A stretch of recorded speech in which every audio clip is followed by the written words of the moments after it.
আহা, কি দোয়া শিখাইয়া দিচ্ছেন নবী ভাই, কি দোয়া শিখাইয়া দিচ্ছেন। ওইভাবে মালিককে বলেন না একা একা, তুমি আমার রব, আনতা রব্বি, আনতা রব্বি, আর কেউ না।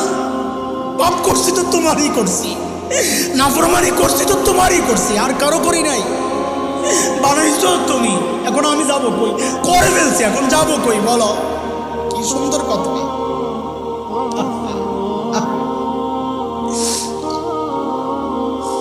হাদিসে আসছে, বান্দা যখন আল্লাহকে এইভাবে ডাকেন, আল্লাহ এতটা খুশি হন, এতটা খুশি হন।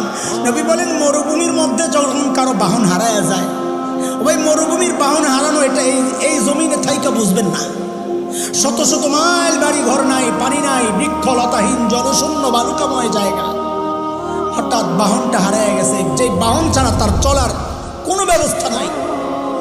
আবার খাওয়া এবং পানি দুইটাই বাহনের মধ্যে, সব শেষ। বলেন এই মানুষটার পেরেশানি কোন লেভেলে হতে পারে?